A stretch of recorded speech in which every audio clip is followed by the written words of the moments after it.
Assalamualaikum warahmatullahi wabarakatuh. Halo teman-teman semua. Perkenalkan, saya Putri Mayasari dari kelas BUN 6A dengan NIRM 0102212018. Dalam video kali ini, saya akan membahas mengenai panen dan pasca panen yang ada di PT LNK Kebun Marike.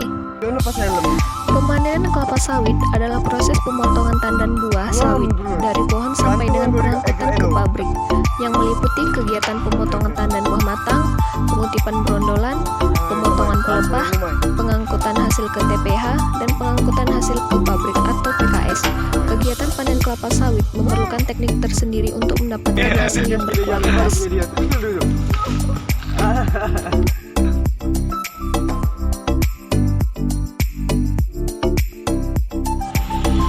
PT LNK Kebun Marike sebelum melakukan pemanenan dilakukan perhitungan AKP dulu, yang merupakan kegiatan untuk mengetahui janjangan atau tandan buah segar TBM per hektarnya. Kegiatan perhitungan AKP dapat dilakukan sehari sebelum dilaksanakan panen di dalam satu blok, dengan tujuan untuk mengetahui jumlah janjangan atau buah masak dalam per hektarnya, dan dapat merencanakan persiapan panen, kebutuhan tenaga kerja, kebutuhan transportasi, dan pengangkutan.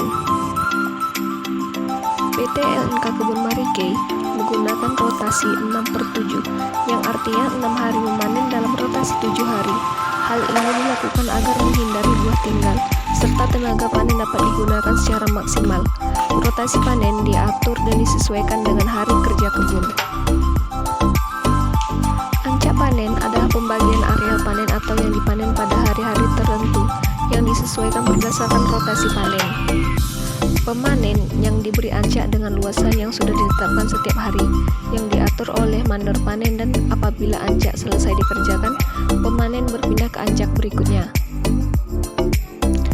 Kriteria matang panen merupakan indikasi yang dapat membantu pemanen agar memotong buah pada saat yang tepat.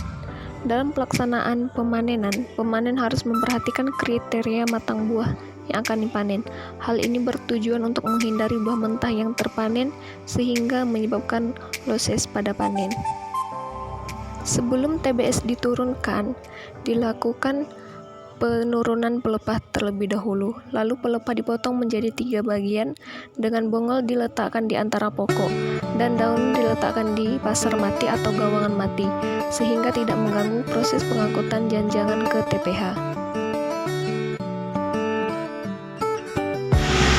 Proses pengangkutan TBS yang ada di TPH yang selanjutnya akan dibawa ke gawangan yang nantinya akan dilakukan pengangkutan ke dump truck.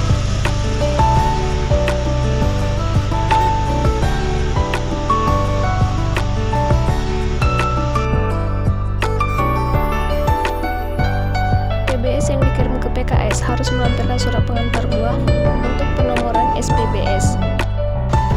Setelah sampai di PKS, hal pertama yang dilakukan adalah penimbangan yang dilakukan di jembatan timbang yang berfungsi untuk mengetahui tonase TBS tersebut. Setelah melakukan jembatan timbang, dump truck selanjutnya menuju loading ram, merupakan tempat sortasi dan penampungan TBS sementara menunggu proses pengolahan. Buah yang di loading ram disortasi. Sortasi di loading ram dilakukan oleh petugas sortasi dan dilakukan secara manual oleh petugas sortasi.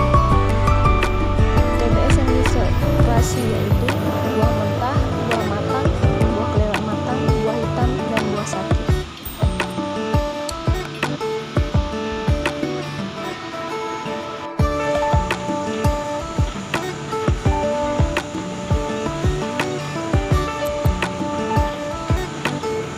Selanjutnya, buah akan dibawa ke stasiun stylager.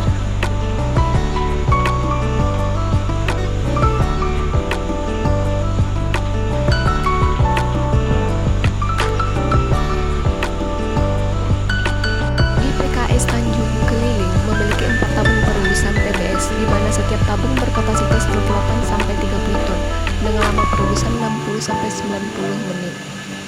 Setelah direbus, lori dipindahkan dan dimasukkan ke stasiun stressing. Stasiun stressing sebagai tempat pemisahan brondolan dari tangkai janjangan sehingga brondolan jatuh ke bawah dan ditampung oleh lori. Selanjutnya, setelah berundalan telah terlepas dari tangkai jangan buah, berundalan dikirim ke stasiun pressing dan dikirim ke digester, yaitu alat pengadukan dan pencacahan. Digester berfungsi untuk mencacah dan melumatkan daging buah sawit. Setelah itu, minyak kasar dikirim ke stasiun clarification yang bertujuan untuk memisahkan minyak dari berbagai kotoran seperti pasir dan serat atau fiber.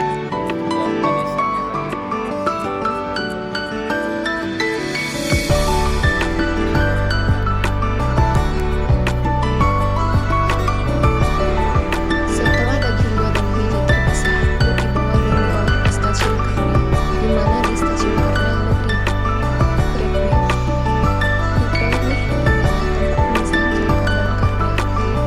Setelah itu kernel dipisahkan dari kotoran cangkang dengan cara menggunakan mesin dihisap.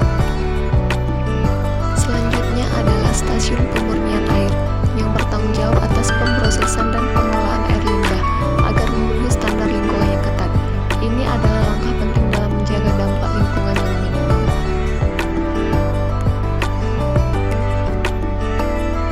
Selanjutnya adalah stasiun air limbah.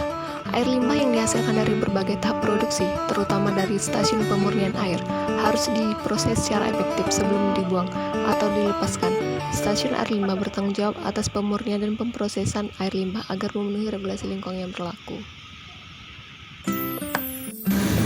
Rendemen minyak kelapa sawit adalah salah satu indikator untuk menentukan kualitas CPO dan minyak sawit inti atau palm kernel oil dari kelapa sawit itu sendiri. Ketika rendemen minyak sawit tinggi, maka kualitas kelapa sawit mentah, CPO dan PKO juga akan tinggi sehingga harga jual meningkat. Rendemen setiap varietas kelapa sawit berbeda-beda karena responnya terhadap kondisi iklim dan lingkungan juga berbeda.